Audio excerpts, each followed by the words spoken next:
I love Cincinnati. I love people, food, and beer. Great beer. Like most cities, it has a huge history. Its famous suspension bridge was built by John Roebling, the same guy who is famous for the Brooklyn Bridge. I read a note from my best friend and neighbor, Sammy Wright. Matt, the garage key doesn't work, so you'll have to go through the back door and use the kitchen door to open the garage door. The back door is never locked, so getting in will be easy. These were the instructions Sammy gave me. He was stuck in one of the biggest meetings he had ever had. His company, CMW, was in negotiations to acquire the German company. If the merger is successful, the new company will control almost a quarter of the cutting tools, cutters, splines, and worm shafts in the world. And Sammy will become a very rich man. Not that he has it too bad, but neither do I. I sold real estate and now had 6 offices scattered throughout the city. My name is Matthew, Matt Womack. Since the business plan was Sammy's brainchild, he had to be present at the meeting. He had another meeting scheduled for today. It was with a local BMW dealer where he was to take delivery of a new 740i he had bought for his wife Julia for her birthday. He intended to park the car in the garage and surprise her when they went out to dinner that evening. Since her meeting with BMW was not scheduled to take place ahead of time, he asked me to pick up the new car and put it in his garage. She plays bridge at your house, so it won't be any problem if this happens without her knowledge, he said. I've never driven a 740i before, so I was looking forward to it. Chris, my wife, Christina Womack, told me about the bridge game because it was going to be at our house that week. 4 girls played every Wednesday, and they changed houses.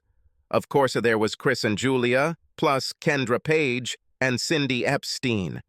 That morning, Sammy took Julia's car under the pretext that it needed to be fixed. Chris's car was in our garage, and in Sammy's driveway were 2 vaguely familiar cars that I assumed belonged to 2 other card players. The question was, why were they at Sammy's house? They were supposed to be in my house. Sammy had a road 2 cars wide, so I pulled over behind the car on the left. I entered through Sammy's never-lockable back door. I had just walked all the way inside when I heard loud laughter coming from the kitchen. I froze and just stood there. They were supposed to be next door to my house. The laughter died down a little, and I heard one of the ladies speak. They usually had a couple of drinks on card day, and it seemed this day was no exception. Fine, so we all agree. There was general agreement, and I just stood there. I didn't recognize this voice. I was sure it wasn't Julia or Chris. However, the next voice belonged to Julia. So, here's what we'll do. The voices died down, so it was obvious that they had moved into another room. I rushed to the wall where the garage door button was. There was also a video surveillance button. I knew this because I helped Sammy install it myself. It was not only a video, but also an audio system. He wanted to be able to look after the children wherever they were in the house. There were 3 main control units. There was one in the garage where I was, one in the kitchen, and one in the master bedroom. I opened the wall cabinet that contained the control buttons and turned it on. The first button I pressed was the living room. Nothing. Then the dining room. Nothing. Then the den. Bingo. The camera turned on and I saw the 4 of them sitting at a card table. I just hoped that none of them would notice the red light on the camera, indicating that they were being recorded. I missed some of the conversation, but not much. Just like before, we draw cards to see who comes first, second, third, and then last. Each of us must do something different to tempt him to sleep with us, and we can't offer him money. Everyone laughed. Kendra spoke, laughing. This may be the only way some of them will have sex with Chris. Everyone laughed at the joke. Jesus, girl, with a body like yours, those bastards would pay you. The others agreed. Actually, me too. Kendra's body was the killer. The next voice belonged to my wife. I hope I can do it better this time. But you have to admit that we gave you an A for originality, said another unfamiliar voice. It must have been the last of the 4. After this comment, everyone laughed. Hell yes, Julia spoke. Him going with you to pick up Cindy's sick puppy was a stroke of genius. The way you made the puppy puke on him and then made him strip and shower in Cindy's shower so you could join him was brilliant. Everyone laughed. Fine, it's time to draw cards. Julia said, shuffling the deck. Chris, you go first. The highest card sleeps with him first. Chris pulled out the queen. At least this time, I won't be the last. She laughed. Remember, we're not doing this because these guys are great bastards. We do it for fun and laugh at their snobby bride, not to mention our hubbies. Besides, Daryl wasn't that bad. The hell with it, Chris intervened. I almost quit the game. He was useless. I don't understand how he and Linda are still married. She must have had someone on her side because Daryl is very bad at bodily matters. Damn. I thought he was pretty good, Kendra said. Cindy laughed. Everyone laughed. But to become serious for a minute, how many more men will we play this game with? As far as I'm concerned, Richard will be my last. Unless he's the best lover in the world. Then I might keep him for a while. Of course not. You know the rules. We met with him for one session, but no more after that. I still say this Richard guy might be my last. Am I the only one who feels a little guilty about sleeping with our friends' men? Asked Chris. Hell no, Kendra said. These ladies are not our friends. Linda Bradford was, and probably still is, the biggest snob in town. Every time I see her with Daryl, I laugh to myself that I slept with him. Probably before that bitch did. I agree, said Julia. Jeanette is no exception. She always looks down on her because her father is a state senator. I guess, Chris said. But one day, one of the men will open his mouth and we'll all be in the shit. Okay, ladies, calm down. The wedding is in 2 months, so we need to work quickly. And now here's what we have for him. Richard Hughes. I am 37 years old, handsome bastard. As far as we know, he really loves Jeanette and wouldn't cheat on her. At least until he meets us. Another hoarse laugh. He loves drag racing and hangs out at the track every Sunday after church. He's also a vegan, so chicken fried steak wouldn't pull his trigger. Oh, and he eats a lot of fruit. Pineapple is his favorite. Chris, what are your plans for him? If we follow our regular schedule, I have a week, right? I have to show up next Wednesday for our card game. And provide video evidence, Cindy said. I always do this, don't I? In any case, my initial plan would be to have it delivered to my house under the pretext of picking out a gift for Jeanette. I still have the video equipment we use, so the recording will be very helpful. When I'm done, I'll give it to Julia so she can use it. Do you still have the videos we made? Certainly. They are locked in a safe that Matt doesn't know about. When we're done with our little game, we'll have a private party, watch them all again, and then destroy them. Since Chris was talking, I assumed that there was a safe in the house that she was talking about. The girls started playing cards again. I removed the disc from the burner and replaced it with a blank one, hoping to gain more information during the card game. I took the new BMW back to the dealer where my car was parked. The original plan was to park the new car in Sammy's garage, and I could just walk next door to my house. Sam would take me to get the car later. I got in the car and called Sammy. Hello, Matt. You did it? No. I took it back to the dealer. Why? Is there something wrong with her? No. The car is fine, but you and I need to talk. Urgently. About what? Not on the phone, Sammy, but it must be before you go home. And under no circumstances should you talk to Julia before you talk to me. Jesus Christ, Matt. What's happening? Just tell me where and when we will meet. Fine. Come to my office and wait. I'll come as soon as I can. It was almost 5 when his meeting ended. His secretary filled me with coffee and strudel in honor of their German guests. When he entered, he was almost floating in the air. The merger was about to happen, and he was a happy camper. Okay, Matt, what's happening? I thought a lot about how I was going to present what I heard, but I came to the conclusion that the easiest way was to simply play the video. I handed it to him, and he inserted it into his computer. Just as he started playing, his cell phone rang. If it's Julia, don't talk to her, I said. He looked, and it was like that. He turned off the phone and turned on the video. When it was all over, we just looked at each other. Finally, he spoke. What the hell did I just see? And who were these people? Good questions, I said. Now what are we going to do with them? Before we do anything, we need more information. For example, watch the videos they talked about. I agree, I said. That's why I left the camera on and running when I left. We will record everything they say while they are saying it in the lair. In the meantime, I'll try to find the safe Chris was talking about and see if their equipment and video footage is there. If Chris has to cheat before their next card game, I'll have to do something soon. I agree, Sammy said. I left a new car at the car dealership. I didn't know what to do with it. Everything is fine. I'll check tomorrow and see if they take it back.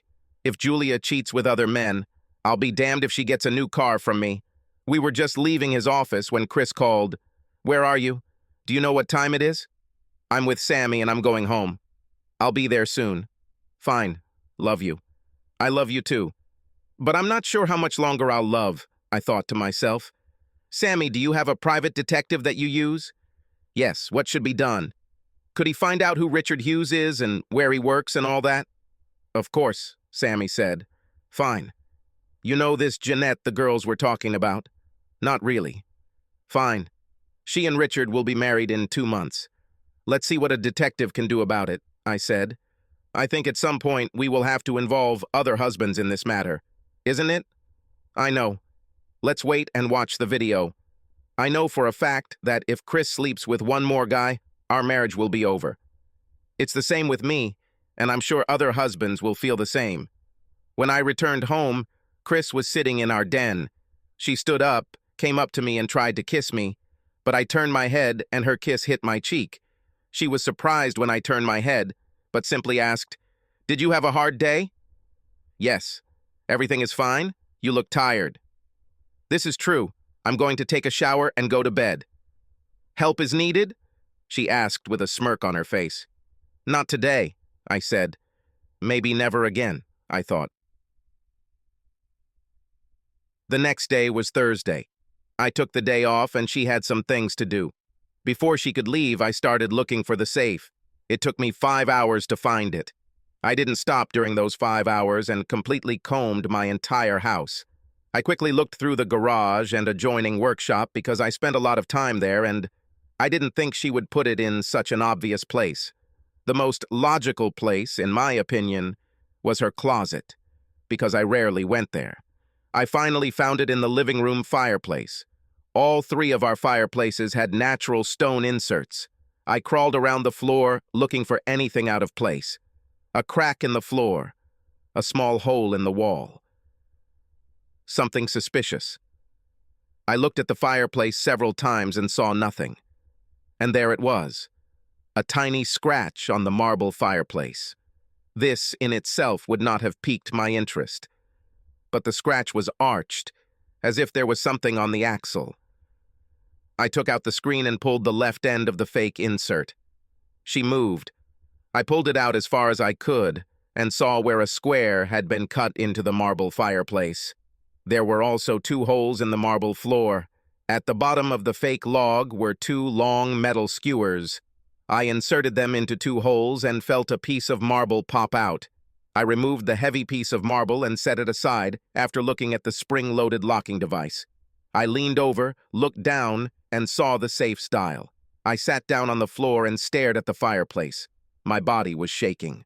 Anything she had that required a password or code was somehow derived from her birth date, so it wasn't too difficult to figure out the combination.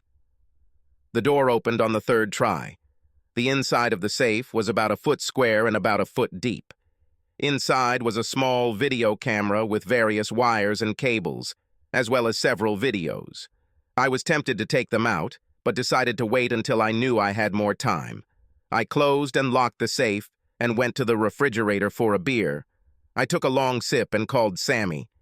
"Hey, Matt," he said without enthusiasm. "Hello, Sammy. You can speak?" "Yes. She's actually on deck with your wife. Did you have the opportunity to watch yesterday's video?" "Hell no. Maybe tomorrow." "Fine."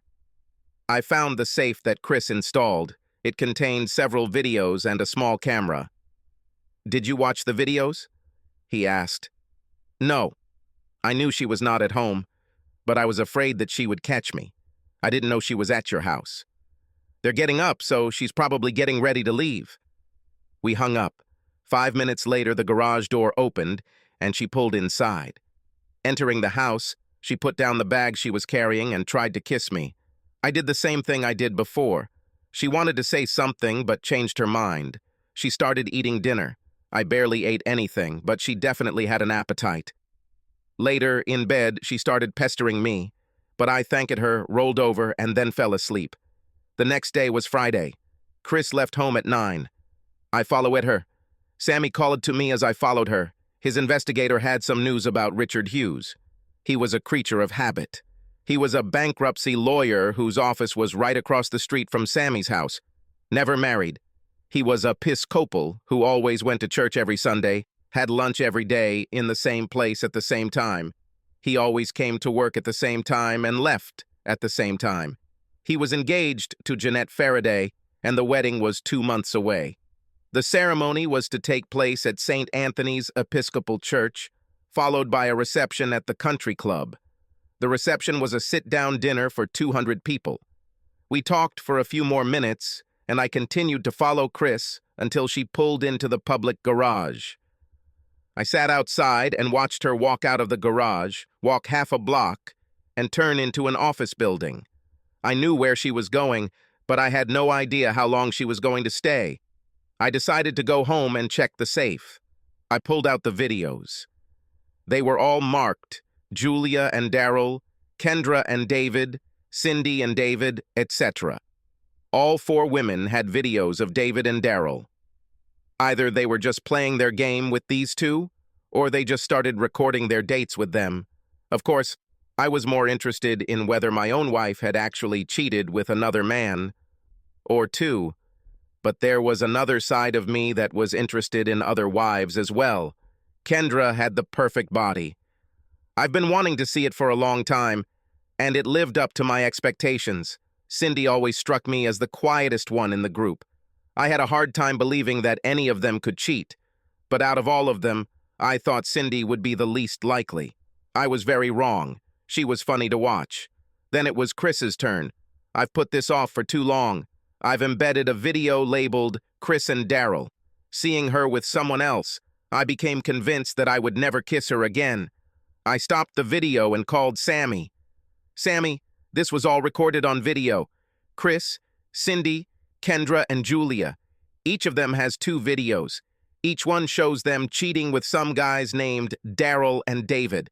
I'm going to make copies for each of us and our lawyers. I don't know about you or others, but I won't stay married to Chris after what I saw. Me too, but let's set up a meeting with the other 2 and see what they say. Fine. I'll arrange everything. Let's do it at my house, Sammy suggested. Julia will be with her parents tomorrow evening. The next day will be Saturday. Chris had until Wednesday afternoon to sleep with Richard Hughes. A week didn't seem like enough time to do this to anyone, but if anyone could do it, it would be Chris. We had a lot of blank discs, so I made copies for all 4 of us husbands and 4 more for our lawyers. I put the originals back in the safe. I packed some clothes, called my brother, and asked if he wanted to join me for the weekend. He lived on a lake not far from where I lived.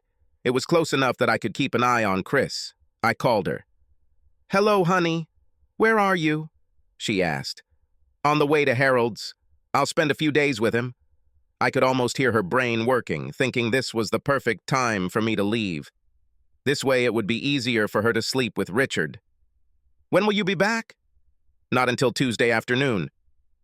I felt her sigh with relief. Fine. Have fun. One of 2 things had to happen. She was going to cheat on Sunday or Monday. My bet was on Monday. She will meet him in a restaurant, make him an offer he can't refuse, and take him to our home. Most likely she made first contact with him when I followed her into the city center. She would have done this when she arrived at his office building. She could have met him on Saturday and, of course, on Sunday at the races, which he always attended. Meeting him on Monday wouldn't be that much of a stretch. I went to my brother's, and we drank beer. After the second one, I brought him and his wife up to date. I called the other 2 husbands and told them we had an appointment at Sammy's the next day. Their names were Jeff and Tommy, and they were married to Kendra and Cindy, respectively. When we got to Sammy's house, he brought each of us a beer. "Okay, Matt, this is your show." "Fine. First of all, Sammy and I only found out about this on Wednesday. We would like to ask all of us to keep what we know a secret until we actually have a plan to deal with it. We could all go off on our own, but I think it will have more of an impact if we do everything we do as a group. You're talking in circles, Matt.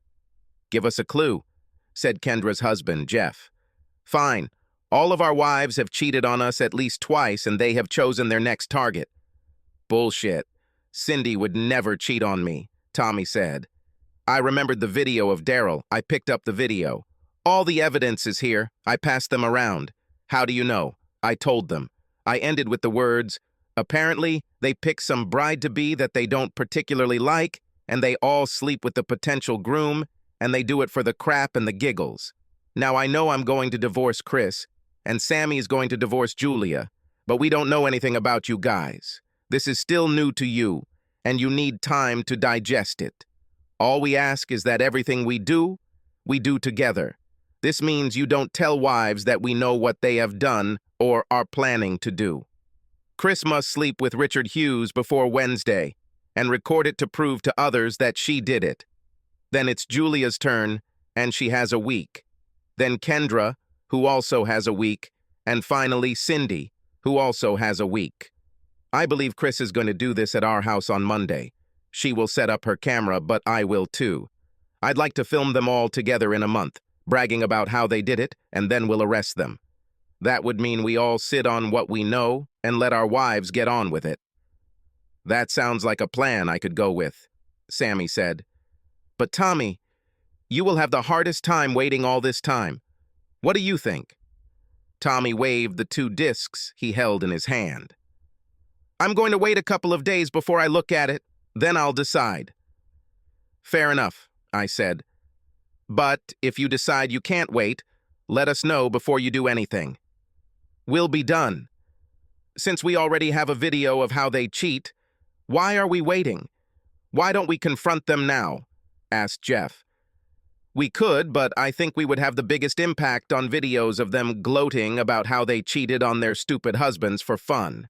We adjourned the meeting and all went off to deal with the same situation in 4 different ways. I stayed at my brother's house until Monday morning and went home. Chris wasn't there, so I looked in the safe to find the missing camera. I went into our bedroom and imagined the angle at which she was holding the camera. And so it was. I looked around to decide where to put the camera. I put it there. If I was right, she would have invited him there that same day. I tried not to let Julia see me because she and Sammy lived next door. I went out and sat on the road, waiting. At 2 o'clock in the afternoon, 2 cars drove down my street. The first car belonged to Chris, and she opened the garage door, then motioned for the second car to come into the garage. He left and she closed the door. Like I told her, I was home on Tuesday. While she was taking a shower, I looked and her camera had disappeared. Mine was still there, so I took it off. In bed, she tried to pester me, but I directly told her that I was not interested. Why isn't it interesting? She asked. Do you get it anywhere else? I looked at her. No. And you? She turned 10 shades of red, punched the pillow, and slammed her head against it. I waited about 10 seconds before asking, Well? Are you getting it somewhere else? Fuck you, was her answer. Oh, you're allowed to ask, but I'm not. This is all? I said, screw you. I laughed. She jumped out of bed, grabbed the rumpled pillow, and left. Kendra and Jeff were supposed to be playing cards on Wednesday. Jeff had the same monitoring system as Sammy. She filmed in any room where there was movement, except bathrooms. After the game was over, Jeff took the video and we all went to his house to watch it. It all started with Chris bursting into the room, waving the video in the air. She gave the video to Kendra, who inserted it into her car. We couldn't see it, but we certainly heard and saw the girls' reactions when it played. Julia had until next Wednesday to repeat everything, and she had already started working on it. She made an appointment as a client and planned to meet with him again the next day. Damn, I've had the hardest time, Chris said. I only had a week. Julia is already working on it, then Kendra has even more time, and Cindy is the last one. It won't be hard for either of you to force him because, like most men, he's a hound. The problem will be that Jeanette will try to hold him back. Which brings us to now, Chris said. This was my last game. It was fun, but I just don't want our luck to run out. Besides, Matt hasn't touched me in a couple of weeks, and I'm worried. Maybe he gets it somewhere else. That's exactly what I asked him last night. What did he say? He said, "No. What about you?" Oh, shit. What did you say? Nothing. I went to bed in the guest room. This started the conversation about stopping. Chris talking to me made them all scared. Julia and Kendra wanted to stop immediately, but Cindy wanted to continue. Chris agreed with Julia and Kendra that the game should end immediately. Cindy reluctantly agreed. All four husbands decided to contact the same lawyer and not wait any longer. Tommy knew one of them and arranged for us all to meet him together. Chris tried several times to make amends, especially over the weekend, but nothing worked. Finally, on Monday, she asked me why I didn't want to have sex. Because you never answered my question. What question? You asked me if I could get it anywhere else, and I said no. I asked you the same thing, and you just said, "Fuck you." You never answered. I'll ask you again. Do you get this anywhere else? No, I'm not going to, she said, with a straight face. I think that was an honest answer because she hasn't gotten it anywhere else since she left the game. But I wasn't going to let her off the hook that easily. When did you stop? She just stared at me. Fuck you, asshole. Of course, I won't get anything from you. Maybe I'll go somewhere else for this. I'm sure this won't be the first time, I shouted after her as she ran out of the room. She stopped, turned, looked at me, cried, and left. I watched as she went next door to Sammy and Julia's house. The next week we didn't say a single word to each other. The four of us met with Tommy's lawyer. He sat stunned as we told our story. This is a first for me, he said, and probably a first in the state. We're about to make legal history. To hell with history. We just want a divorce. Okay, he said. Give me a few days to collect all the documents, and we will serve them all at the same time. Everything should be ready for their next card game on Wednesday. This is fine. We all agreed that it was, and we all wanted to be there. At the meeting, I learned that silence was the order of the day in the other three houses. Both Sammy and I caught snippets of conversation between Chris and Julia. They were both bothered by our silence and lack of passion. They admitted that ending their game was probably a good idea. It was the following Wednesday when the shit hit the fan. The girls gathered at Kendra and Jeff's house for their weekly game. They grabbed their drinks and took their places at the card table when four husbands entered, accompanied by a fifth man. What are you guys doing here? Chris stammered. We all have gifts for our loving wives, Sammy said. Mr. Davis, would you do us the honor, please? With pleasure.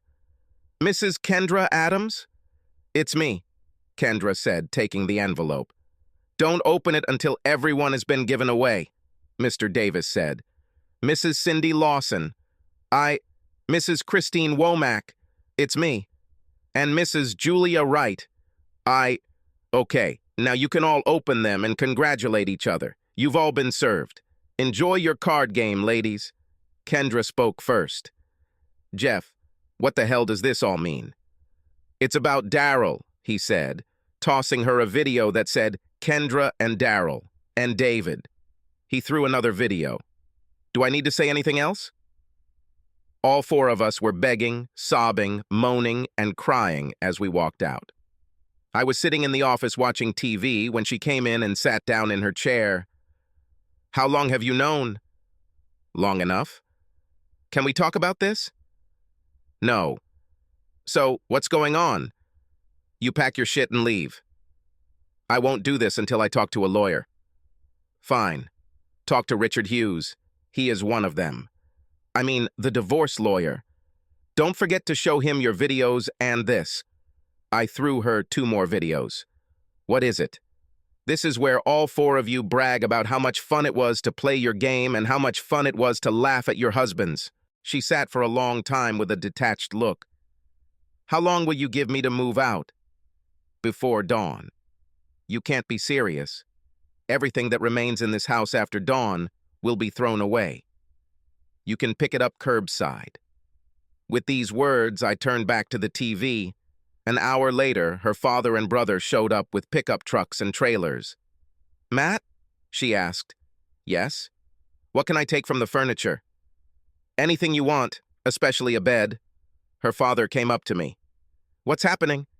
"Ask your daughter." "Yes, but she doesn't want to talk. She cheated on me with at least 3 men and filmed it.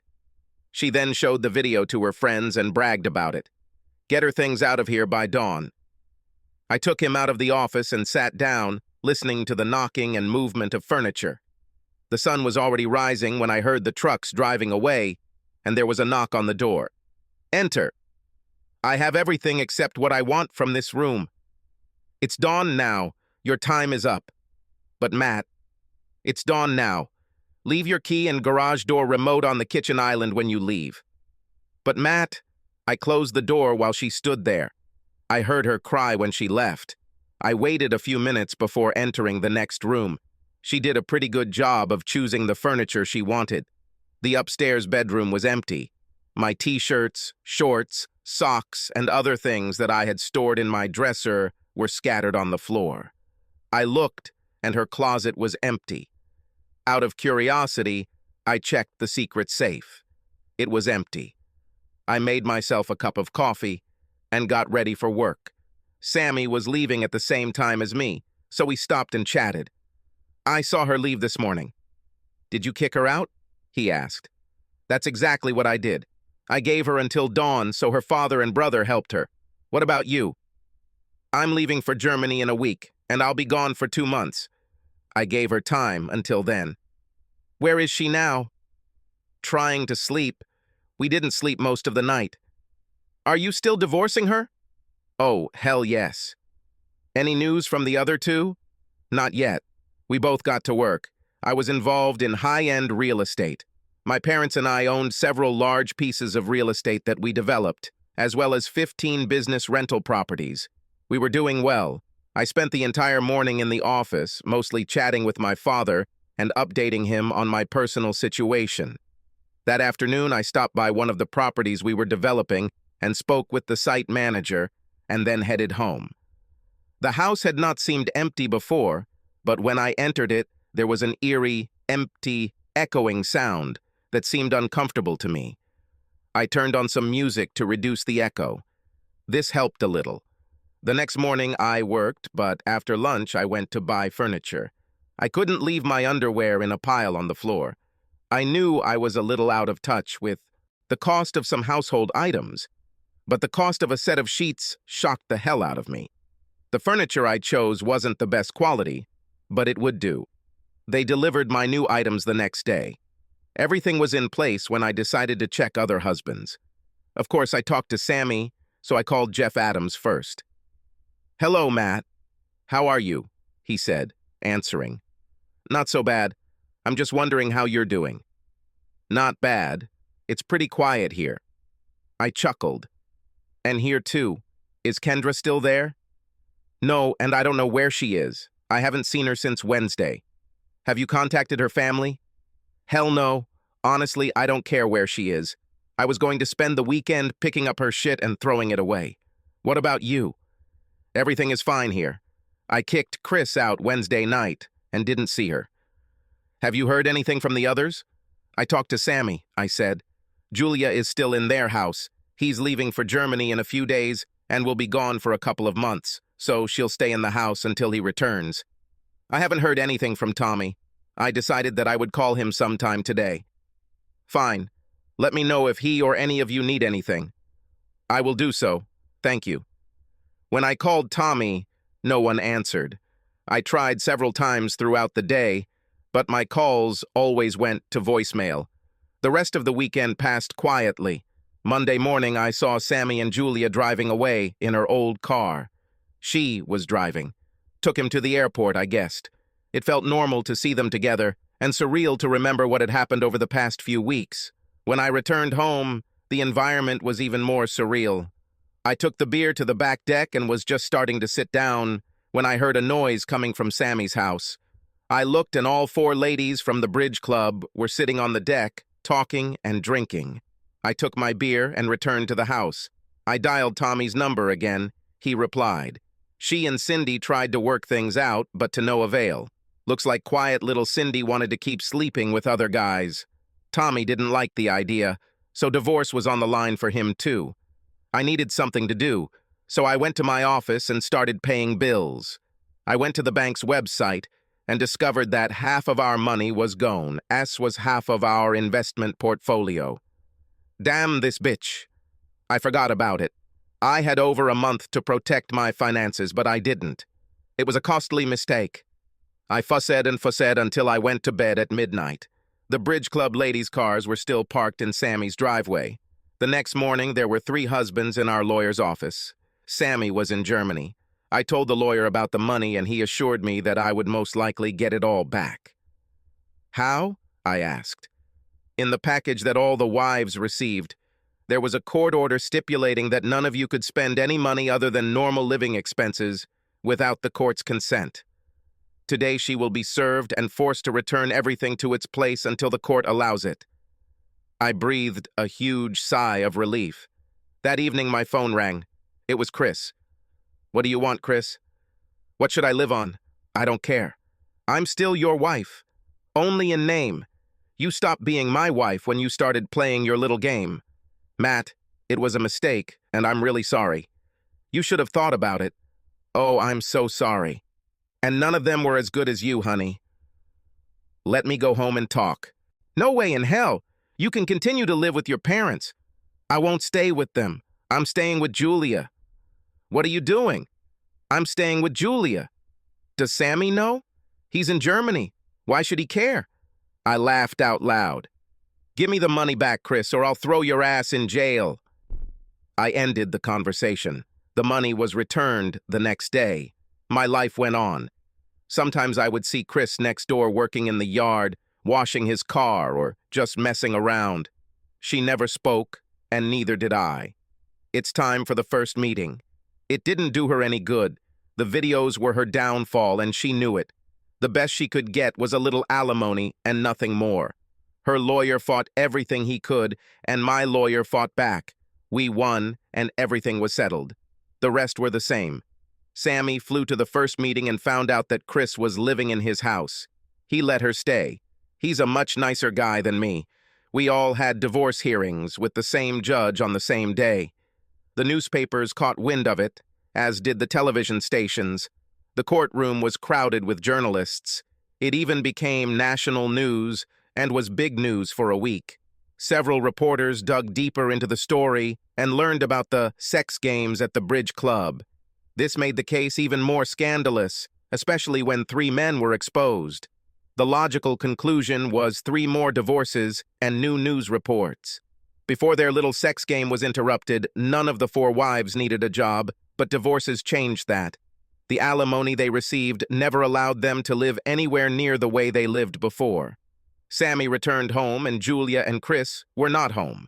The 4 husbands would get together from time to have a few beers and talk about how our lives were going. Our life went on. Sammy and I lived next door, remained friends, and ate and drank together quite often. I even watched his house when he went to Germany for short trips. The other 2, Jeff and Tommy, eventually went off into their own little worlds, and we never saw them again. After about 6 months, I started meeting Julia more and more often at Sammy's. One autumn day, he invited me for a drink. Julia was there and seemed to feel at home. I treated her the way I always did. During one of his short trips to Germany, Julia rang my doorbell. "Come in," I said. "Could we chat for a few minutes?" "Certainly. Have a seat." We sat in silence for a while before she began. "What we did was pretty stupid.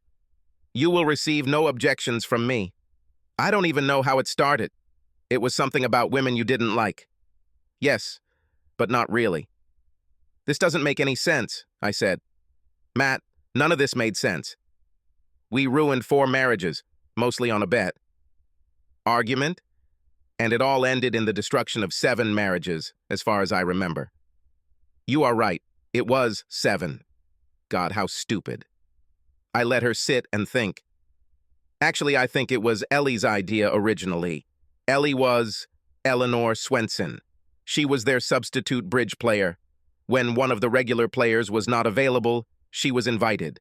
She sat in Cindy's place and told us about one of the ladies at the country club who was nothing but an obnoxious bitch. We all knew her, but we didn't really think as badly of her as Ellie did. Anyway, Ellie said that this lady, I don't even remember her name, was bragging about her new husband and how short she kept his leash. He couldn't even urinate without her permission. Anyway, Ellie said she thought it would be great to sleep with this new husband on a tight leash, so she did. After she told us that story, I think Chris came up with the idea that we could do this with all the women we didn't like, only we would all have a man, be it a fiancé, a husband, or just a boyfriend. We were all high on booze at the time, and it sounded funny. The following Wednesday, I mentioned it in passing, and Cindy, who had not been there last week, asked what we were talking about. Kendra filled her in, and we all laughed. Then Kendra mentioned Linda Bradford, and it turns out we all disliked her and her big mouth. Cindy looked at Kendra and said, "I dare you. She's getting married in 3 months. I want to do this." I asked if she wanted something to drink. "Just water, please." I poured her a glass, and she took a sip before continuing. Kendra told Cindy that she would do it if Cindy agreed. Cindy then took a deep breath and said she would do it if we all did it. That's how it all started. Ellie never became part of the group and, in fact, never knew about it until the divorce. We never mentioned it when she played with us. "Holy shit," I said. "And all this is for a bet." To her. "But you all seem to enjoy it?" "Who doesn't like sex?" she asked. "Do you still play cards with 4 players?" I asked. "Every Wednesday. We were stupid, but we were stupid together. We were friends before we were stupid. We were friends during our stupidity, and we are still friends. Only now we like to think that we are not so stupid, and the conversation goes differently." I laughed. Really laughed for the first time in a long time. "Let me ask you a question," I said. "Shoot." "I'm guessing that since you all regret the day you started your little game, you're unhappy with what you did to your husbands. Are any of you glad you got divorced? Are you glad we got divorced? Maybe Cindy. Are any of you dating anyone?" She smiled. "I'm trying to negotiate with Sammy, as you know. At the moment, Kendra is not interested in dating. Cindy sleeps with everyone. And Chris is sitting at home crying and looking at your wedding photos. She wants to talk to you, but she's afraid." "Afraid? Why?" "She thinks that if she doesn't talk to you, things will eventually calm down and you might like her again." Notice I said like. She knows that you will never love her, but she would at least like to be friends. "What if she talks to me? And if she talks to you, it will make you remember what she did, and you will hate her again. She knows, like the rest of us, that she screwed up, but the worst thing for her is what you saw. And she, like the rest of us, enjoyed the damn part." "Well, you can tell her that I don't hate her. You can also tell her that we will never be friends, so she should move on with her life." We chatted for a few more minutes before she left. Not even a year has passed since my divorce. Sammy and Julia were divorced, but lived together. They tried very hard to make their life together work. It helped that Sammy spent time in Germany, and Julia could look after the house. And of course, when he returned home, she always had a warm bed for him. One Saturday afternoon, Sammy, Julia, and I were grilling steaks on the back deck when we heard the front door ring. Julia went into the house and returned with Chris. "Hello," she said. I was just passing by and decided to stop and say hello. Sammy and I just looked at each other. He shrugged as if to say, "I don't know anything." "Sammy, thanks, but I have to go," I said. "Goodbye, Julia." I didn't say anything to Chris. I stepped off the deck and headed home. "Matt." I kept walking. "Matt, damn it, talk to me." I continued walking until I felt her grab my arm. I stopped and turned to her. There were tears in her eyes. "I'm sorry." "You're welcome, Matt. I'm sorry. I screwed up and I regret it.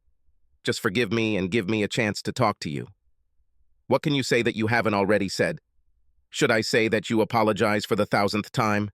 Should I say that you were wrong for the 1,000th time? Or that you regret it just as many times? The fact remains a fact. You thought so little about our marriage and about me that you thought it was normal. How can I forgive you for this? You forgave Julia. I had nothing to forgive her for. What she did or does remains between her and Sammy. She was his wife, not mine. I didn't care what she did then or what she does now. Her behavior is none of my business, but you were my wife, my soulmate, my meaning in life, and you gave 3 other assholes the most precious thing that one person can give to another. What you promised was only mine. I can't forgive you for this. You'll never forgive me, will you? She asked sadly. No, and not gonna. I'm sorry. I'm really sorry. She turned and walked, sobbing, across the yard to her car. I'm going home. Sammy called me a few minutes later and told me my steak was ready. I returned, and the 3 of us enjoyed our meal. I saw Chris at Sammy's house almost every day when Sammy was gone. She never came, but sat and watched. Sometimes it seemed to me that she wanted me to see her, and sometimes she didn't. One Sunday afternoon, when Sammy was at home, I called him and asked him to come over. Julia was at home. Otherwise, I would have gone there. I got 2 beers out of the refrigerator for us. Tell me how you did it. What did you do? Forgave Julia. He took a long sip of beer and swallowed it. I was in Germany, was there for a week or so, had dinner with one of the board members, and we started talking about sex. He and all of Europe look at sex differently than we do. It's more casual. Married people having sex outside of marriage rarely causes divorce. A carelessness here or there doesn't seem to matter much. Essentially, he said that married couples should think before they divorce and decide whether they are happy with or without their spouse and go from there. I loved Julia. Still. When I returned from my 2-month trip, I had almost forgotten what she had done and was glad to see her. It didn't last long because I remembered how much she liked being cheated on me. I asked her to leave. Chris left too. When I had more trips and came home to an empty house, I began to think about what my German friend told me. On my next trip, I met a lady at a bar and we had sex. When I got home that time, I called Julia and we had dinner. A week later, we were already having sex. There was still something better about the British girl, and I can't say exactly what it was, but Julia was good. It dawned on me that, besides sex, I missed her. Her smile, her sense of humor, her very presence next to me made my life better. 3 weeks later, she returned. It's similar to how it was when we were married, and I found that I rarely thought about her with other men. What if she does it again? I asked. Yes, that's the rub, he said. I couldn't bear to have my heart broken again. I will probably then move to Germany and run my company from there. Maybe I'll get used to the European way of life. He simply said that Julia was good in bed, but I remember him telling the husbands that she was probably the worst of the 4 wives. Maybe his renewed love for her, and that's what she seemed to be, was compensating for something like a grade on the curve. Over the next 2 months, I thought long and hard about what Sammy said and even started calling Chris 3 times, but I just couldn't pull the trigger. One evening, Sammy, Julia, and I went out to dinner. I wanted to talk to both of them about this forgiveness they had. We were halfway through dinner and Sammy was telling me how he struggled with forgiving Julia. It wasn't easy, but I think I finally did it, he said. Julia leaned over and covered his hand with hers. And don't think that it was easy for me to forgive myself, she said. I'm still struggling with it. It was, without a doubt, the stupidest thing I've ever done. Both Sammy and I agreed with her. I excused myself and went to the toilet. When I returned, a man and woman were approaching our table. They held hands. I reached the table just in time to hear Chris's voice. Hello, Sammy, Julia. It was nice to meet you here. Hello, Chris. We're here with Matt. She let go of her boyfriend's hand. Matt? Where is he? Right here, Chris, I said. She turned to face me. Who is your friend? I pointed her out to her date. This is Jim. He is my friend. It's good to have friends, I said, sitting down, putting a napkin on my lap, and starting to eat the food that was brought while I was in the toilet. Well, maybe we should go, Chris said, looking straight at me. Sammy and Julia said goodnight to them. I took a sip of wine. Her being on a date pretty much answered my question about forgiveness. I nodded. We ended dinner without mentioning Chris or her beau. I don't know what I expected, but Chris took every opportunity to beg me to forgive her and bring her back to try again. While dating, she apparently refused any reconciliation with me. I hadn't dated anyone since my divorce, but after that dinner, I decided it was time to do so. Dating might not be the right word. I didn't want a date, I wanted sex. And the first thing that came to my mind was Julia's comment about Cindy. I remembered how wild she was in the video and was tempted, but decided not to. I didn't need a social illness. I also ruled out Kendra as a possible sexual partner. I even briefly thought about asking Chris, but I was afraid that she would take it as me wanting her back, as opposed to me just wanting her body. The Tall Stacks Convention and Race was held in Cincinnati. For a whole week, steamboats from all over the United States converged on Cincinnati for racing, exhibitions, demonstrations, and general frivolity. It was a week-long throwback to the glory days of steamboats. People wore period costumes and behaved accordingly. Cincinnati also had an actual showboat that hosted live productions. They called her Majestic, and she was beautiful. Sammy, Julia, Chris, and I often watched her show. I haven't been to her show since I got divorced, but I was downtown one Friday night and thought of her. I took a chance, and of course there was a show. I parked, got my ticket, and walked across her deck until they opened the doors for us. The show was crazy, and I laughed a lot during the first act. At intermission, I was enjoying a glass of wine while walking on her deck again and looking out over the water of the Ohio River when I heard her. "Hello, Matt. Do you like the show?" Without looking at her, I said, "Yes, Chris." "And you?" "Yes. It's not as fun as it used to be, but it's still fun," she said. I looked at her. "Where is your date?" "I don't have one. Where is yours?" "I don't have one either." "Why not?" I looked at her. "Why do you care? Besides, I could ask you the same thing." "Just curious." At that moment, a man approached with 2 glasses. "There you are, Chris." "Thank you, Jonathan." "No date, huh?" I asked her. At the restaurant, his name was Jim. Unless he's the other guy.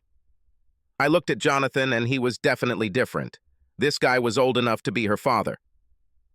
"Jonathan, this is my ex-husband, Matthew Womack. Matt, Jonathan Precip." We shook hands. Jonathan spoke. "Good evening, Matthew. I've heard a lot about you." "I'm Matt, please." "Fine. Matt, I'm Jonathan. I understand that you like Majestic." "That's right," I said, and looked at Chris. The rim of her wine glass was at her lips, and she looked at me over the glass. "Who told you that I like Majestic?" "Chris, of course," he replied. "Of course," I repeated. "She said you had ideas on how to help save her." I looked at Chris, and she looked away. "Can I ask what this has to do with you?" "Oh, sorry.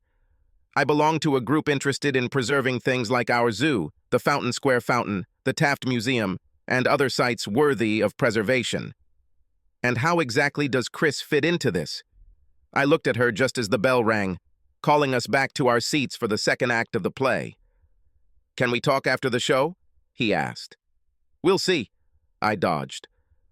After the show, I went straight to my car and drove away. I hadn't gone far when my phone rang. Working in real estate, I almost always answered it. "Hello?" I replied. "Where have you gone?" "Jonathan was looking for you." I didn't know she still had my number. I definitely didn't have one. "How did you know that I would be there tonight, and why did you introduce us?" "You know I hate being ambushed like this." "I had no idea you'd be here." "We were here, and just happened to see you. He's quite old for you to date, isn't he?"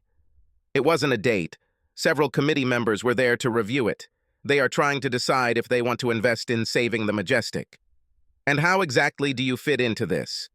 "No, wait. I don't want to know because I don't want to talk to you. Goodbye." "Wait, Matt. You don't have to talk to me. Is it okay if I give him your number? You can talk to him and I won't interfere." I thought about it, I talked about trying to do something, but never did it. Perhaps this is my chance. Fine. Tell him to call me tomorrow. He did it. We talked about the goals of his organization, but after seeing Majestic, he and the members of his organization were not sure that this was their project. Our other interests attract the masses. Majestic has limited appeal, and we don't think we want to mess with it. Why were you on the show last night? I asked. Your ex-wife pushed us. She told us how much you two and apparently some friends enjoyed being there. She then went on and on about how you and your friend were always talking about getting some money together to repair the boat and upgrade it. She is very convincing when she wants to be. I remembered that she only had a week to sleep with Richard, and how convincingly she must have said, I agree with you. How did you meet her? She's engaged to my son, Jim. Ah, now it's clear. Well, congratulations. There was a long pause and I thought he had left, but no. Matt, can I be frank? Certainly. I don't know if it's suitable for my son. There is something about her that makes me feel uneasy. You are her ex-husband. You know her better than anyone, I'm sure. Could you tell me why you divorced her? Now I was between a rock and a hard place. Should I tell him the truth? Lie or not answer? What? If she changed and tried to live differently, then my answer could ruin everything for her, and did I want that? Jonathan, the way she acted as my wife may have had something to do with what I did or didn't do in our relationship, and I hesitate to throw words around. I'm very sorry, but it would be dishonest of me to respond to you and possibly forestall your feelings for her. You speak like a true gentleman, and I respect that. Let me ask you one more question. In my business, which is trucking, I work with the Conservation Committee only as a hobby. When my company wants to hire a new driver, we are allowed to call their previous employer. We're limited in what we can ask and how, but the final question we usually ask is, would you hire this person again? I'll ask you the same question. If you had it to do over again and knew what your marriage was like, would you marry her? It's simple. Hell no, was my immediate answer. I suspected not, he said. Jonathan, our divorce is a public matter. Why don't you or your son take a look at it and then call me and we can chat? The next morning, he called me and asked if I could have lunch with him. I was there and we met at a very nice steakhouse on Walnut Street, and his son Jim was with him. Jonathan waited while we ordered lunch. Well, we're certainly glad we checked the records. How much of what we read is actually true? He asked. I'm not sure what exactly was included in the records, other than the documents and videos that I presented. Jim spoke. Were there actually videos of her with other men? Yes, there are 3 of them, I answered. And all the other wives were involved in this? They only had 2 people each. Chris was the only one who had 3. Jesus Christ, he said. Do you still have the video? No, was my short answer. We spent the rest of lunch discussing my marriage. It ended up leaving me feeling like they may have sent out the wedding invitations too early. 2 days later, Chris called in tears. Why? Why did you do that? What did you do? Told Jim and his father about me. Okay, wait. First, you gave him my phone number? Second, Jonathan asked me why we got divorced, and I didn't tell him, except for my recommendation that he check the public records. Then I added, I assumed he had contacted the court and read the documents. Jonathan invited me to lunch and asked me questions. He had read the files, so he knew what happened, and all I did was answer his questions honestly. This will haunt me for the rest of my life, she said. I really hope so, I told her. Jonathan called me a couple of weeks after we had lunch and invited me to visit his moving company. It was a fairly large room, but I thought it was a little cramped with all his equipment. We shook hands, and he invited me into his office. Chris wasn't a happy camper when Jim broke off their engagement, he said. I had this feeling when she called me and accused me of telling about her, I told him. You didn't tell. We read about it. Anyway, that's not why I invited you here. She, Chris, told me that you are in real estate. Is that true? This is true. Good, because I need to expand. This place is too small. He called the secretary. Joni, ask Trish to come here, please. Then he turned to me. Trish is our money lady. You will have to deal with her. Trish turned out to be Jim's sister and, of course, Jonathan's daughter. I stood up when she came in and we shook hands. So you're Chris's ex? She asked. She didn't smile. I chuckled, trying to diffuse the situation. Guilty on all counts, and I certainly hope I get a higher score than that. Maybe, she said. We just hope your real estate skills are better than your skills as a husband. I have pretty thick skin, but this was more than I felt I should have taken. I didn't know this woman, but her first comment to me was a serious insult. I was still standing and looking at Jonathan. I think I'm not the person you need. I would be happy to recommend someone who is fully qualified to find you some property. Then I looked at Trish.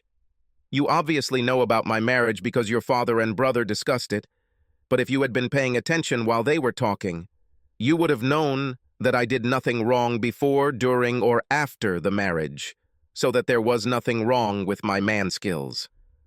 I walked to the door, turned and said, "Goodbye, Jonathan." "Ma'am."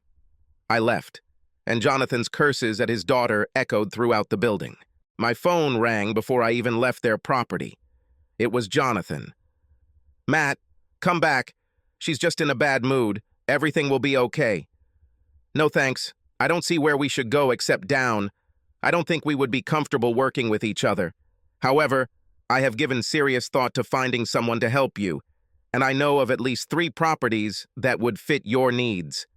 His name is Justin Collier, and I can have him call you today or tomorrow." "You are sure?" "Definitely." "Okay, let him call me." Justin called him an hour later and went straight to Jonathan's office. Justin sold him the second building they looked at. Justin offered me half the commission, but I refused. Justin told me that when he met Trish, she was very remorseful and asked him to apologize to me for his behavior. A week after they closed, I was sitting at my desk. I looked up. Trish, or whatever her real name was, stood there. She had a flower in her hand. "Can I come in?" she asked. I nodded. "This is for you," she said, handing me the flower and sitting down. I smiled. "Thank you, Miss Precip, or Mrs. Trish is fine. This is short for Patricia." I nodded again and noted that she didn't give her last name. "I behaved badly that day when you came to us." "I had no right to imply that you were a bad husband. I thought about this while listening to my father and brother discuss it. The only excuse I can offer is that I had just had a fight with my boyfriend, and all men were assholes at that point in my life." I still held the flower in my hand, so I brought it to my nose and inhaled. "Very nice," I said. "My apologies?" she asked. "No, flower. Your apology sucks." She almost smiled. "If I treated you to dinner, I would have more time," she said. "Are you sure?" "I'm ready to try if that's the case." "Fine. When and where?" I asked. "Give me your address. You deserve the complete package. I'll pick you up. How about Friday at 6:30? I smiled as I wrote my address and phone number on the back of one of my business cards. I was ready for the doorbell when it rang. I opened the door, and there she stood with an armful of flowers. "It seems like you liked smelling the first flower. This should make you happy for a while." She smiled. "And me too." I put them in my kitchen, took one out, and cut the stem short. She just looked at me. I inserted it into the breast pocket of my jacket. We went outside, and a limousine was waiting for us. I started laughing when I saw him and almost didn't stop all evening. The evening was one of the best of my life, and I had a feeling it was the same for her. Neither of us had any desire to eat our fill, but we enjoyed the wine and each other's company. When the evening ended, we sat next to each other in the limousine on the way to my home. She even walked me to the door. "Thank you, Matt. It was fun." Then she kissed me. I took the flower out of my breast pocket and placed it in the neckline of her dress, leaned over and smelled it. Then I kissed her. She started to leave, but I stopped her. "It was one of the best evenings of my life, but I have to ask. Do you still have a boyfriend?" "I'm not sure. We haven't spoken in a couple of weeks." I took both her hands in mine. "If you don't leave him, this will be goodbye. If you do, I'd like to meet again." She kissed me lightly. I would also. I've never had so many kisses on a first and possibly last date. It was 2 days later, on Sunday evening. My phone rang. Hello? Hello. This is Trish. I don't have a boyfriend anymore. What's happened? I told him about you, and he told me about his new girlfriend. We parted as friends. In that case, would you like to have dinner on, say, Wednesday night? I asked. She laughed. What if I get hungry before Wednesday? It was my turn to laugh. What's the earliest time you'll be hungry? I'm already hungry. When she told me this, I actually laughed. Are you sure? I asked. Absolutely, came her answer. Okay, but you won't have a limousine. Just bring me a flower, she said. I was on my way less than an hour after she gave me her address. I needed to shower and shave before leaving, so I went into the kitchen and picked up one of the flowers she brought me 2 days ago. The first thing she asked for when I arrived was her flower. I handed it to her and she immediately hid it in her blouse where the top button was fastened. I noticed that the button was at the peak of the bulge of her breasts. I decided that I would smell him before the night was over. It didn't take us long to eat, and she invited me for a drink. There's a little place not far from here that serves great booksy. Would you like to go there? What is this place called? Chess Trish, she said. Not bad, I said. We laughed, drank, and even danced until 1 in the morning, and I decided that it was time for me to go home. I had no intention of doing anything that would embarrass her at this early stage of our relationship. I walked her to the door and we kissed. Then we kissed again. Then I leaned towards the flower and took a deep breath. I reached out and took the flower, being careful not to touch anything other than the flower. I took it in my hand, looked into her eyes, and kissed her again. I felt her shudder.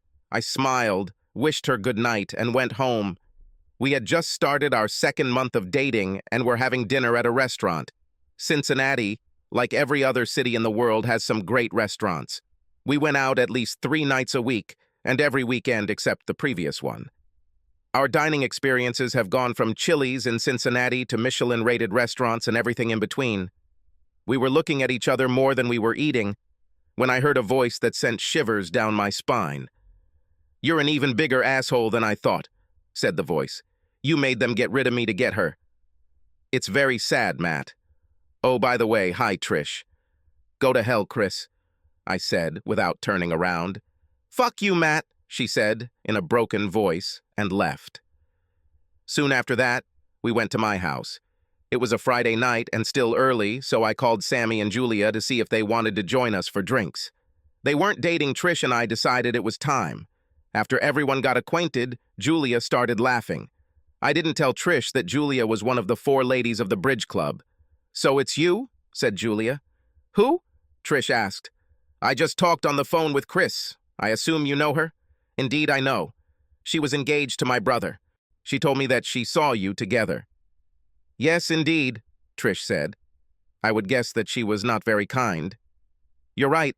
I made everyone drinks, and we chatted for a few hours before Sammy told us he needed to get some sleep because he was leaving for Germany the next day, so he and Julia left." "Good couple," Trish said as they left. "Yes, it is. They act like they really love each other. It's nice to see couples like this still exist." "How long have they been married?" "They got married about 6 years before the divorce." "Divorce? It is even better. How long were they divorced before they got married again?" "They are not married, but they are working on it." "Why did they get divorced? Do not tell me." "Sammy cheated." I laughed. "Sammy? No." "You mean she did it?" I wouldn't have believed it in a million years. I brought her up to date. "Oh my God, I still don't believe it. Why did he take her back?" "You said it yourself. They act like they're in love. And they are. They are working very hard to overcome what she did. And it seems to be working." "Wow. Have you ever thought about discussing this with Chris?" "Yes, for a very short time. But then I saw her on a date. In fact, she was with your brother. And I decided that she left and I should do it too. I also thought a lot about cheating and decided that once a cheater, always a cheater. I like both Sammy and Julia, but I think one day when he's on one of his trips to Germany or something, she'll cheat again." "Are you serious?" "Yes, it is." You wouldn't even try to figure it out if your significant other cheated. Regardless of the circumstances, people in committed relationships do not date, kiss, or cheat with other people. Once a cheater, always a cheater. She interrupted me. Take me home, please. But, take me home, I said. The atmosphere went from, I think I'm going to get laid tonight, to take me home, please, in very short order. The drive to her house was smooth. When we got there, before we even stopped, she had already opened the door and was ready to go out.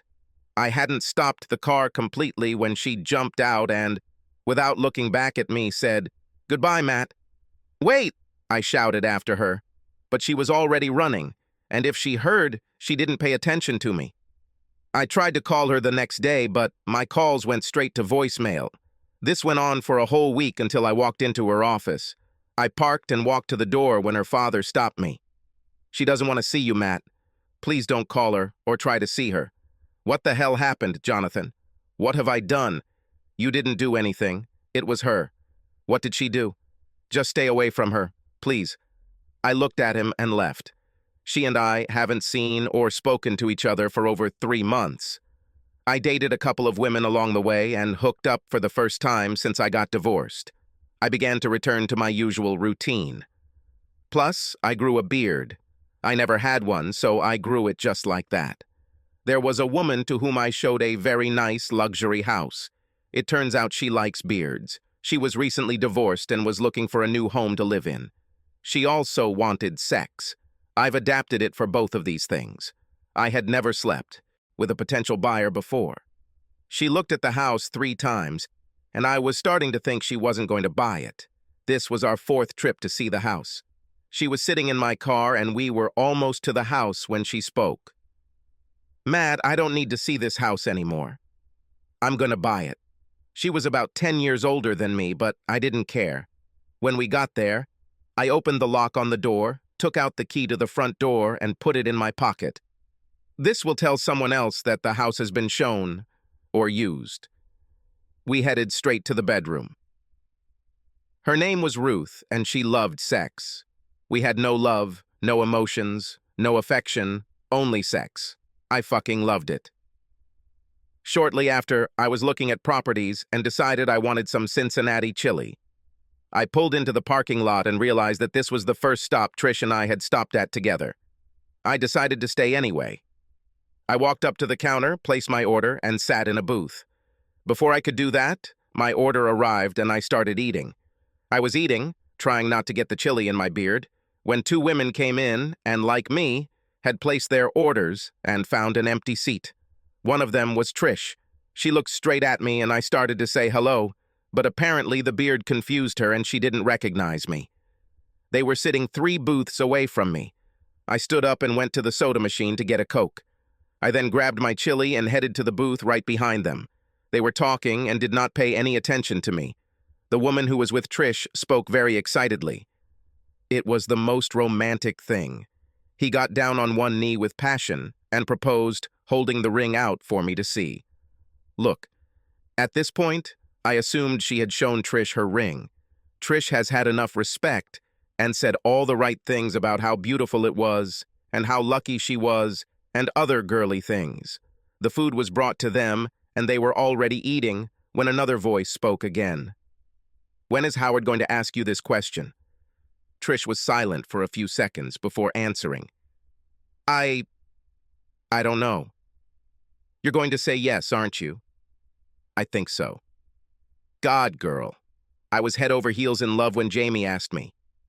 After that, I blew his brains out. They laughed. The problem is that Howard's brains are not the ones I want to take out. "Come on, Trish. That other guy is history. You killed him when you slept with Howard." "Yes, I know. Let's talk about stupid things." "I was dating Matt, and Howard was dating someone, so we broke up. Matt and I had only been on a few dates when Howard called. He wanted to talk, so I met with him. His girlfriend left him, and he was feeling depressed, so I'm with him. It certainly wasn't the first time, but I knew it was a mistake when I did it. All this time I was thinking about Matt and pretending that I liked making love to him. The entire time Howard was with me, I felt like I was cheating on Matt. When I returned home, I vomited. Damn it, Francie. He was the only one, and I cheated on him. We dated for a few more weeks, and I almost forgot about sleeping with Howard because I was really falling in love with Matt, and I felt like he was falling in love with me. Then I met his neighbors and heard their story. But what's worse is that I heard Matt's attitude towards scammers. He made it abundantly clear that he hated them and would not stand for it. That's when I remembered Howard and I felt nauseous again. I knew Matt would leave me if he found out, so I didn't give him the chance to leave me because I was out of his life. Come on, Trish. You weren't in a serious relationship.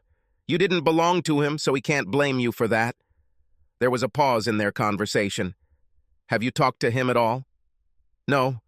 He came over a few months ago, and my father told him to stay away.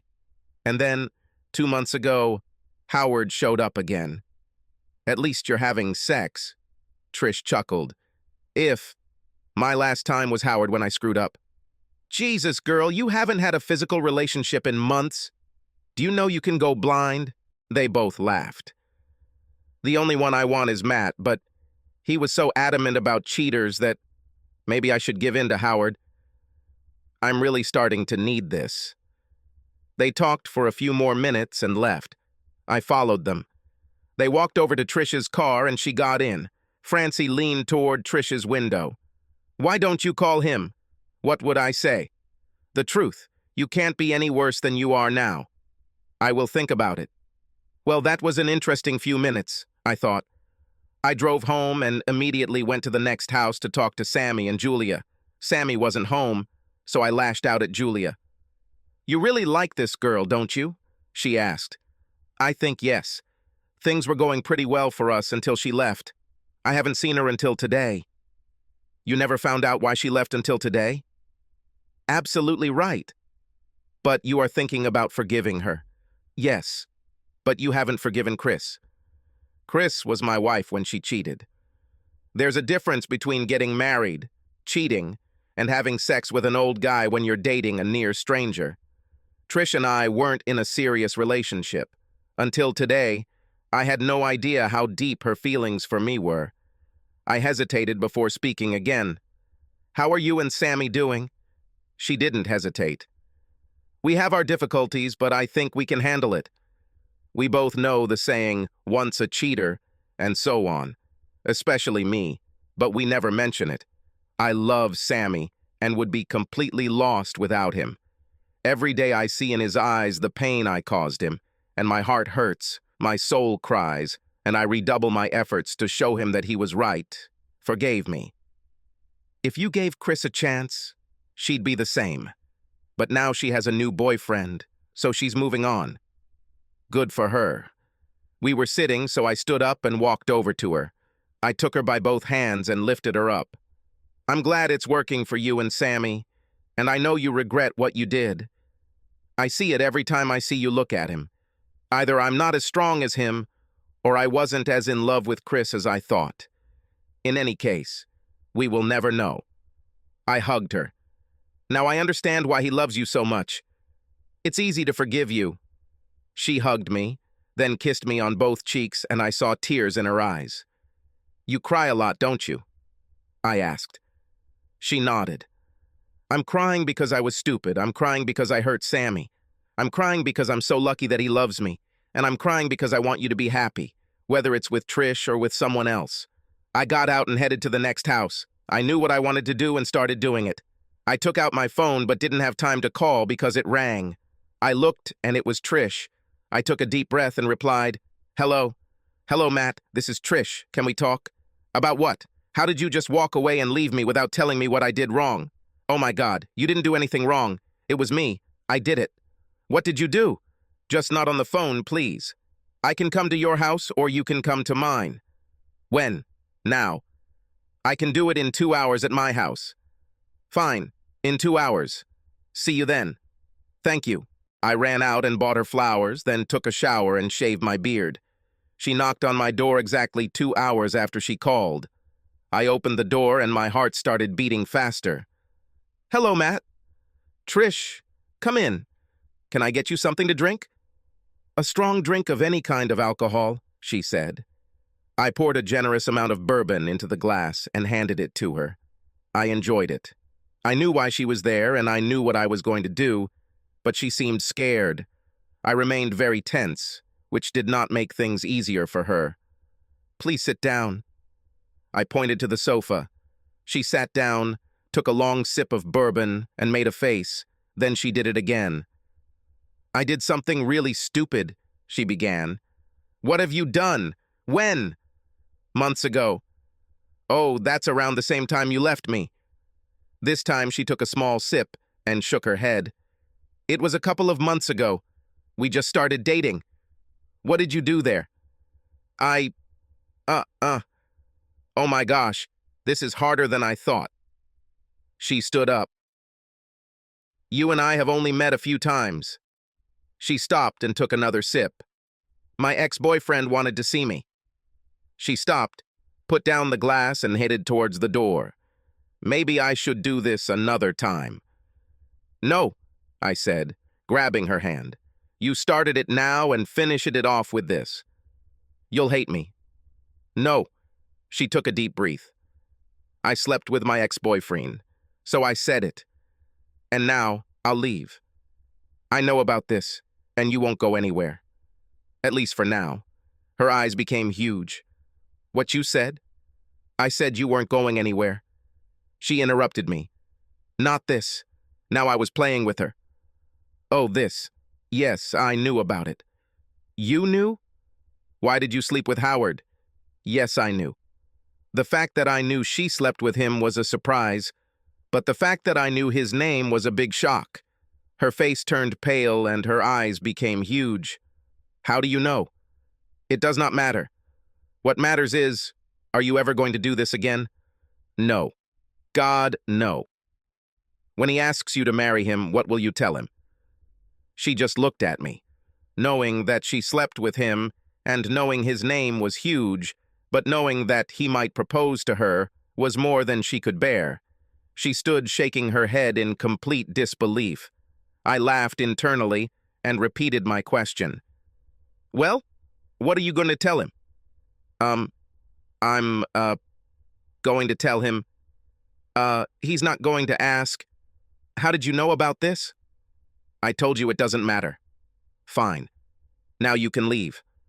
I walked her to the door, opened it, and pushed her out. I just stood there and waited. It took a little longer than I thought, but there was another knock on the door. I waited and let her knock a few more times. I opened the door. Oh, I thought you wanted to leave. No, I don't want to leave. I want to know how and when you found out about Howard. I took her hand and led her to the kitchen. Oh no, I said. You made me wait several months before you confessed. I'm going to wait that long before I tell you. Does this mean that in a few months you will want me around? She looked into my eyes. There were tears in her eyes. I took the flower and handed it to her. The stem was wet, but she didn't pay attention to it. I raised my head and kissed her. Would you like to be here in a few months? I asked. Months, years, a lifetime. Wherever you are, there I will be, if you let me. We kissed. I took her hand and led her to my bedroom. Do it as if you love it. I had never heard that expression, but it seemed appropriate, and I did it because I loved it. We spent the rest of that evening and all night as if we were in love with each other. The next morning we got up early and showered together. She didn't have a toothbrush, so she used mine. I have never allowed anyone to use my toothbrush. My master bathroom had 2 sinks. I was with one, and she was with the other. I smiled. When she started brushing her teeth, I just watched. When she was combing her hair, it was interesting to watch. We both had to work that day, and she had to go home to change and do her makeup. Are you free at lunchtime? I asked, opening the car door for her. She took the flowers I gave her the day before. She brought them to her nose and inhaled before looking at me with a wide smile. Absolutely right. At what time? 11:30? I'll pick you up. She nodded and kissed me. I watched her drive away and didn't notice that Julia was standing next to me. So, everything seems to be all right between you 2. She laughed. I hugged her. If your husband weren't looking, I would kiss you. I told her. Fuck him. She laughed again. Kiss me anyway. I did it. On both cheeks. This was 5 years ago. Trish and I have been married for 4 of those years, and I have never been happier. And neither has Trish. Sammy and Julia got married 4 months after us. They are our best friends. No one seems to know or care where Chris is. I give Trish flowers at least once a week, and neither of us gets tired of smelling them, no matter where they are on her or my body. Subscribe to our channel so that your second chaff doesn't cheat on you, and go ahead and listen to the next story, because this story is nothing compared to the next one. If you're under 18, don't even think about listening to the next one.